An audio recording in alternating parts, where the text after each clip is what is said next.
Vem comigo que nós estamos chegando para mais uma lição Betel, lição de número 2. Lembra-se que nós estamos aqui sempre para bater um papo sobre escola bíblica dominical. Caso você não seja inscrito, não deixe de se inscrever no nosso canal, acione o sininho para você receber todas as notificações e deixe o seu like, compartilhe, não deixe de deixar o seu comentário. É proibido você entrar aqui e não deixar o seu comentário e o seu joinha. Eu sou o Aguinaldo, nós estamos daqui da cidade de Itaguaí, no Rio de Janeiro, e estamos toda semana fazendo esse resumão de meia hora para agregar algum conteúdo a mais naquilo que o Espírito Santo, naquilo que você já tem estudado, meu amigo professor. Fique com a gente até o final, porque tem coisa boa de Deus para as nossas vidas.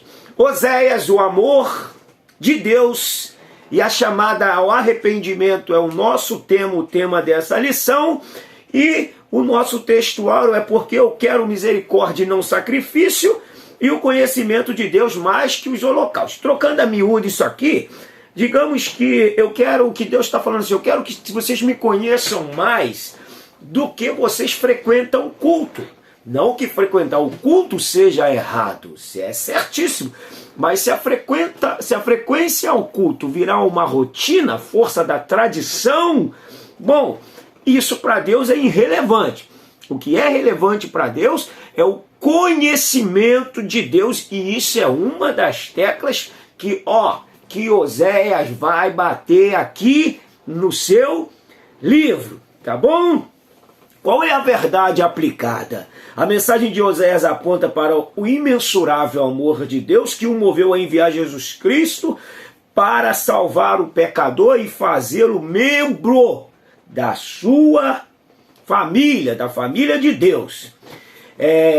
Os objetivos dessa lição é apresentar o cenário da mensagem de Oséias, destacar os acontecimentos na vida de Oséias e mostrar lições do livro de Oséias para os dias de hoje.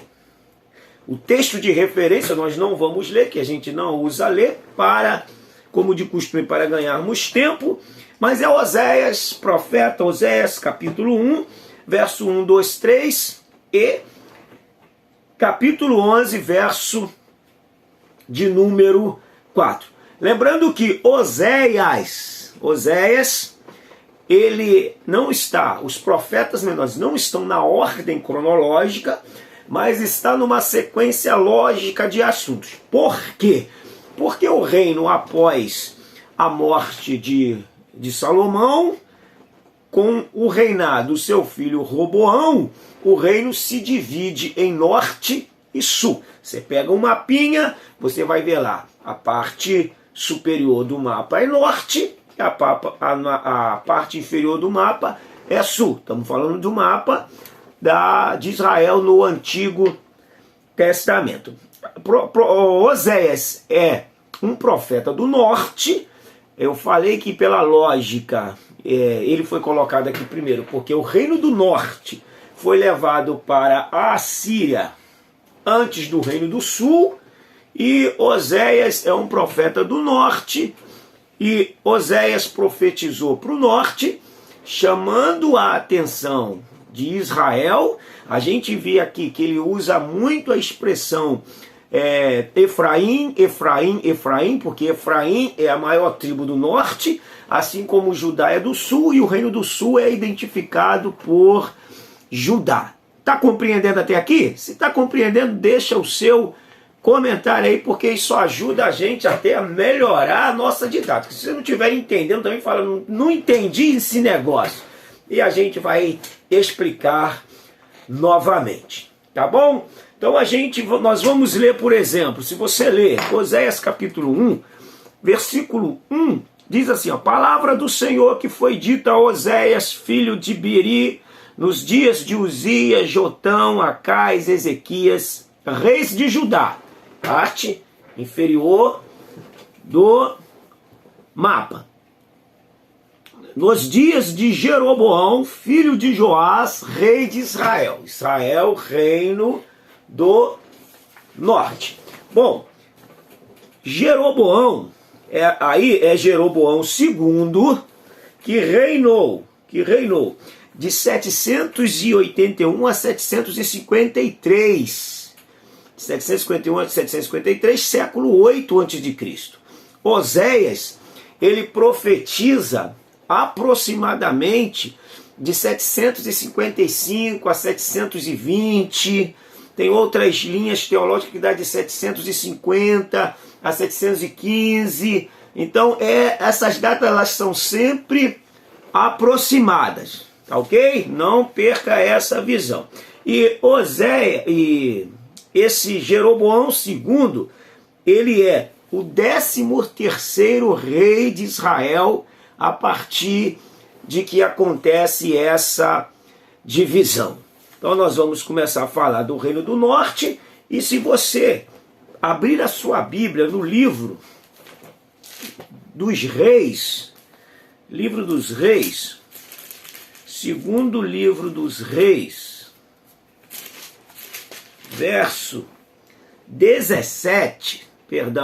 capítulo 17, verso 23, diz assim: até que o Senhor afastou Israel da sua presença, como falara pelo ministério de todos os seus servos, os profetas. Assim foi Israel transportado para a terra, para a Síria, onde permanece até o dia de hoje. Até o dia de hoje aqui é até o dia em que fora escrito, relatado esse fato, ok? Então, se você ler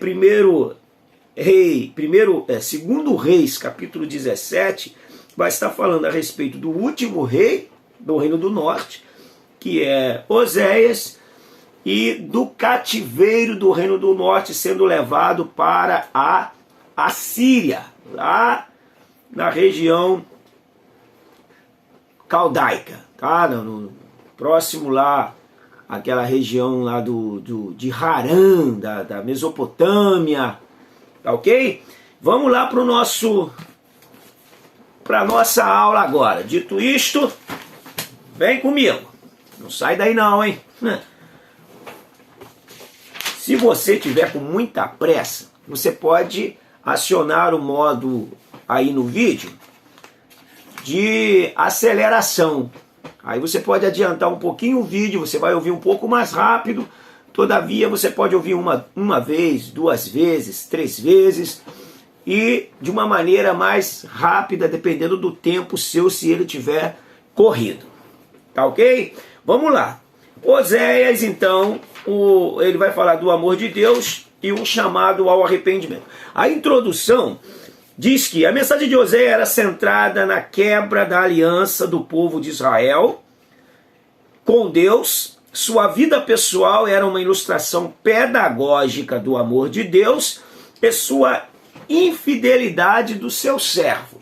Bom, se o reino divide aproximadamente ali em 930, 931, acontece toda essa problemática, a gente pode dizer que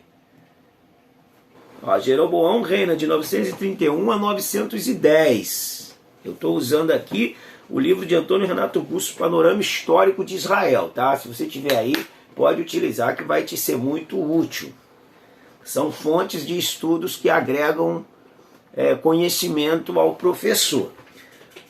Vamos lá. Se 931 começa a reinar Jeroboão, e ele começa a introduzir a idolatria no Reino do Norte. E se Oséias começou a profetizar em 750, então nós temos aí quase que 200 anos já persistindo de reino se perdendo gradativamente o reino do norte, o reino de Israel, o qual Oséias denomina várias vezes como Efraim. Se você discorrer o livro, você vai encontrar esse assunto. Cadê minha Bíblia, hein? Tá aqui.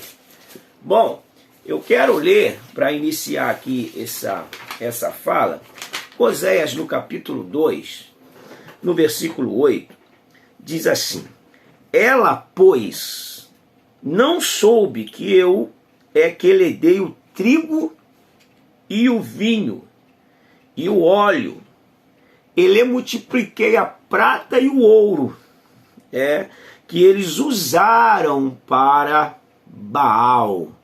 Deus está dizendo que a infidelidade de Israel foi tão ao extremo que eles pegaram toda a prosperidade que Deus havia dado, todas as bênçãos que Deus havia dado, enriquecido eles, e usaram para o culto estranho.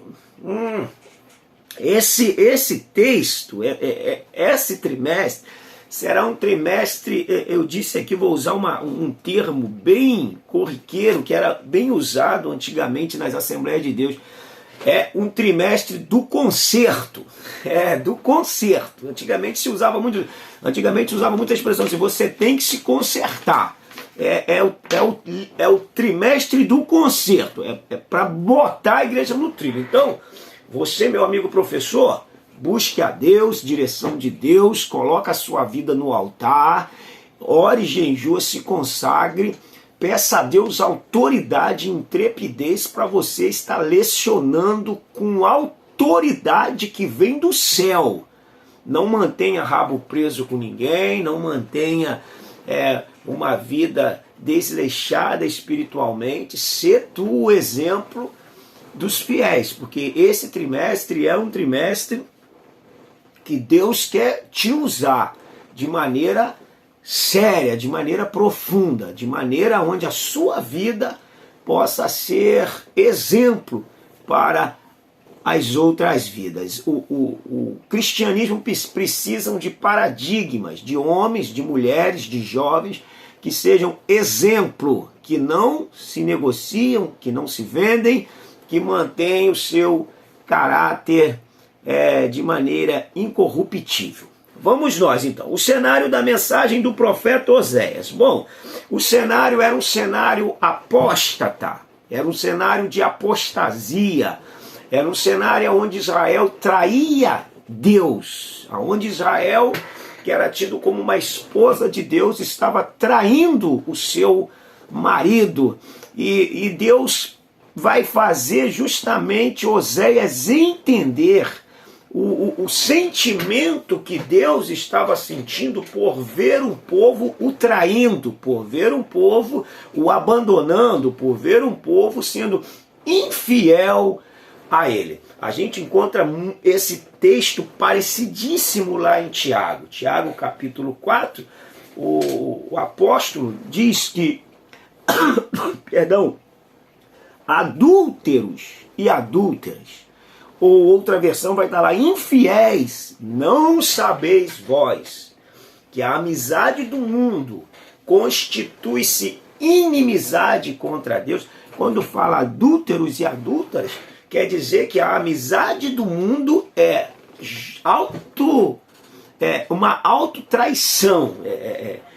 É como se nós estivéssemos como igreja traindo o nosso Senhor, o nosso dono, o nosso Salvador Jesus. Então o cenário era um cenário de apostasia, era um cenário de abandono a Deus, de abandono à fé, de abandono à sua palavra. Esse era o cenário. Conhecendo um pouco mais de Oséias. Então Oséias, como diz no capítulo 1, no versículo 1, acredita-se que ele era de Betel, reino do norte, natural de Betel. A narrativa bíblica não traz muitas informações a respeito de Oséias, a não ser que ele exerceu o seu período profético, como o seu exercício profético no reinados de quando ele estava no norte, no sul estava reinando Uzias, Jotão, Acais, Ezequias, que era o rei de Judá, e o Jeroboão II, que era o rei do norte, rei de Israel. Foi contemporâneo do profeta Isaías, possivelmente também dos profetas Amós e Miqueias. Seu ministério prosseguiu por um período de aproximadamente 40 anos ou mais. Teve um bom período profético de exortação e de clamar o povo, de chamar o povo ao arrependimento. O 1:2 diz: o engano do culto a Baal. Foi aquilo que nós lemos aqui no 2, né? A infidelidade do povo e a fidelidade de Deus. Como a promessa de Deus para Israel era incondicional, então o próprio Deus trazia as outras nações para puni-los pela sua infidelidade. Ou seja, eles eram punidos por Deus para poder retornar a Deus. E isso nós vamos vendo desde que eles saem do Egito, a inclinação para dar as costas para Deus era corriqueiro, era rotineiro. Eles estavam sempre dando as costas para Deus, e Deus, tendo uma promessa incondicional pelo ato que ele fez com Abraão, pelo voto que ele fez com Abraão em Gênesis, ele tratava dessa forma, chamando ao arrependimento e usando nações para puni-los por abandono e por apostasia. Então o engano culto a Baal. O capítulo 2 narra a metáfora do marido que ama uma esposa infiel para ilustrar e exortar o povo de Israel sobre o adultério que cometiam quando adoravam outro Deus. Ou seja, isso era uma traição a Deus, quando eles se envolviam com o culto aos deuses estranhos que foi colocado, implantado por Jeroboão. Vamos lá. 1:3 diz: as consequências da infidelidade de Israel. Oséias buscava entender a causa que trazia sofrimento ao povo e descobriu na apostasia deles a razão das mazelas que enfrentavam. O interessante, para a gente fechar o 3 aqui, é quando a gente lê o 4, verso 6, diz assim: o meu povo está sendo destruído. O meu povo está sendo destruído porque lhe falta conhecimento. Porque tu, ó sacerdote, rejeitaste o conhecimento, também eu te rejeitei, para que não sejas sacerdotes diante de mim. Veja, diante de mim, visto que te esqueceste da lei do teu Deus, também eu me esquecerei de teus filhos. Por que o povo se apostatou? Bom, o povo começou a se apostatar a partir de que a liderança abandonou a Deus. Olha que tristeza, como é triste isso aqui. Deus está falando: o meu povo está sendo destruído porque lhe falta conhecimento. Não era o diabo, a força que derrotava o povo. Não era o diabo que destruía o povo. O povo se autodestruía e não tinha como terceirizar essa autodestruição. Por quê? Porque lhe faltava o conhecimento. Então, a falta de conhecimento é um grande inimigo que nós temos. E aí nós estamos aqui, porque tu, sacerdote, olha só, pronome pessoal, tu, sacerdote, meu Deus do céu, rejeitaste o conhecimento. Até hoje, como que tem gente que é contra o conhecimento, prega contra o conhecimento, fala contra o conhecimento, despreza o conhecimento, despreza quem quer conhecimento. E a advertência aqui é para essa liderança, tanto para a antiga quanto para a de hoje, porque se o povo se apostata hoje, se há uma apostasia, essa apostasia parte de cima para baixo, ou seja, parte de quem tinha que ter o conhecimento e transmiti-lo para que o povo entendesse e fosse livre. Não, muito pelo contrário, às vezes acaba tendo a falta de conhecimento.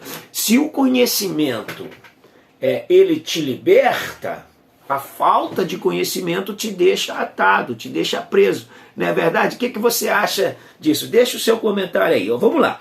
Também eu te rejeitei, para que não sejas sacerdote diante de mim. Deus rejeitou. Eu te rejeitei. Bom, se Deus rejeitou, quando Deus rejeitou Saul, ele falou para Samuel: até quando você vai ficar tendo piedade de Saul, se eu já rejeitei Saul?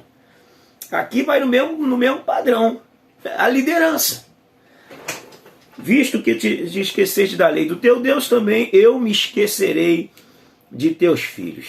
Bom, mais adiante, nós vamos ler no verso 9 do capítulo 4. Por isso, como é o povo, assim é o sacerdote. Ou seja, o povo é o reflexo do sacerdócio. Como é o povo, assim é o sacerdote. Misericórdia. Castigá-lo-ei pelo seu procedimento, e lhe darei pago às suas obras. Olha que compromisso, que peso que deve ter no ombro de uma liderança. No seu ombro, meu amigo professor de escola bíblica dominical, professora de escola bíblica, professora de jovens, de criança, de adulto, de irmãs, professores, superintendentes, que essa lição possa dar um start na nossa vida e nos despertar para o peso da palavra do Senhor. Vamos andar. Acontecimentos na vida de Oséias.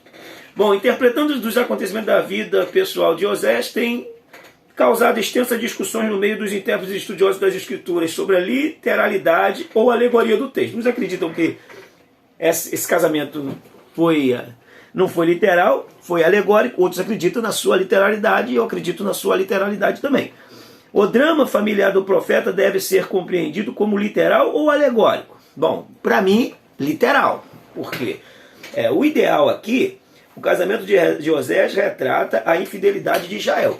O casamento de Oséias, que o próprio Deus manda ele ir, né? Se você ler o texto aqui, você vai ver que o Senhor que mandou. O verso 2 diz: quando pela primeira vez falou o Senhor por intermédio de Oséias. Então o Senhor lhe disse: vai, toma uma mulher de prostituições e terás filhos de prostituição, porque a terra se prostituiu desviando-se do Senhor. Na verdade, o que Deus queria que Oséias sentisse era a sua dor, era a dor de ser traído. Uma certa feita eu assisti uma palestra com o pastor David Wilkerson, saudoso pastor David Wilkerson, norte-americano, que morreu há alguns anos atrás, 2016, 2015, alguma coisa assim. E ele disse que Oséias experimentou a dor da traição, assim como Deus estava sentindo a dor de ser traído pelo seu povo. E David Wilkerson disse uma coisa que me chamou muita atenção, que para mim foi a tônica daquela fala, uma fala de 30 minutos. Ele disse, concluindo a sua fala: todo homem de Deus deve sentir a dor de Deus. Ou seja, a tristeza por ver um povo que é de Deus se apostatando, se corrompendo, se perdendo, porque quando um povo se apostata, se corrompe, ele se corrompe partindo sempre do princípio de que a sua liderança se perdeu. Por isso que toda liderança, todo professor, você tem que se debruçar na Bíblia, porque é a Bíblia que normatiza o que a gente vai ensinar. Um clichê bem panorâmico, bem conhecido no período da Reforma era: não é a igreja que determina o que a Bíblia ensina, é a Bíblia que determina o que a igreja ensina. Não esqueça disso. Então vamos lá. Oséias está sentindo essa dor do que é ser traído. E sentindo essa dor, ele tinha uma autoridade a mais para profetizar, porque ele experimentava aquele momento. Os filhos de Oséias e as mensagens de Deus. Os filhos de Oséias, vai falar aí, ó, Gisrael significa Deus semeia, Deus semeia. Loruama, não compaixão, não compaixão. Então, Loruama é uma filha, né? Gisrael é um filho, e Lo-ami, não meu povo. Este era o filho mais novo. Juntando os três significados, a mensagem é a seguinte: Deus julgaria Israel como uma nação idólatra, sem compaixão, porque não era mais o seu povo. Abriu mão de Deus, abriu mão do comando do Senhor, abriu mão de ter alguém que a dominasse e que a conduzisse. E aí Deus falou: isso não é mais o meu povo. Então, se não é mais o meu povo, vai ser punido pelo seu próprio pecado. O próprio pecado acha a gente. Nem sempre alguns atos é Deus que pune. Muitos atos é o próprio pecado que nos pune. Ainda que aqui Deus está preparando uma nação para chicoteá-los. Porque a promessa do povo para si era uma promessa incondicional. Eu preciso entender isso, porque nem todas as promessas são incondicionais. Muitas das promessas implicam condições. Tá bom? Vamos lá, o drama pessoal do profeta. Como já vimos, Deus escolheu a história triste e peculiar de Oséias a fim de revelar o seu coração e manifestar seu amor. Ou seja, Deus está falando para Oséias: sinta a minha dor, Oséias, participa desse momento comigo, que você vai poder trazer esse povo ao arrependimento. Caso eles não venham ao arrependimento, de outra forma eles terão que vir. A vida do profeta, além de ilustrar a infidelidade do povo para com Deus, também traz à tona o drama de muitos casamentos que estão em toda parte, inclusive nos arraiais do povo de Deus. Como dito anteriormente, a decadência espiritual precede a decadência moral, e isso tem acometido muitas famílias. É verdade. A decadência moral, ela é precedida pela decadência espiritual. Se perde o senso, se perde o temor, se perde o contato com Deus, se perde o contato com a palavra, se perde o contato com a oração, e automaticamente a decadência moral já está instalada e a decadência espiritual já está instalada, e a decadência moral vem de maneira automática. Perdeu-se o espiritual, o moral vai junto, porque o que lapida a nossa conduta moral é a palavra de Deus. Perdemos esse contato com a palavra, automaticamente nós vamos perder muita coisa nesse âmbito espiritual. Vamos para o 3. O 3 diz: Oséias para os dias de hoje. Olha só que bênção. A história do profeta Oséias nos ensina sobre os limites do amor e o que está para além das suas fronteiras. Faz-nos pensar sobre até onde é possível amar alguém. Oséias ilustra uma metáfora de que é verdadeiro amor, um amor que supera as expectativas humanas, um amor que tudo sofre, tudo crê, tudo espera e tudo suporta. Oséias 3, tópico 3, subtópico 1 diz: o extraordinário amor de Deus. Apesar de tanta infidelidade, idolatria e violência, ainda depois de conscientemente rejeitarem Deus, deliberadamente rejeitarem a Deus, o chamado amoroso de Deus se faz ouvir através da mensagem do profeta. Converta-te, ó Israel, ao Senhor teu Deus, porque pelos teus pecados tens caído. Oséias 14:1. Oséias 14:1. Converta-te, porque pelos teus pecados tens caído. E essa é a problemática. Volta, ó Israel, para o Senhor teu Deus, porque pelos teus pecados tem caído.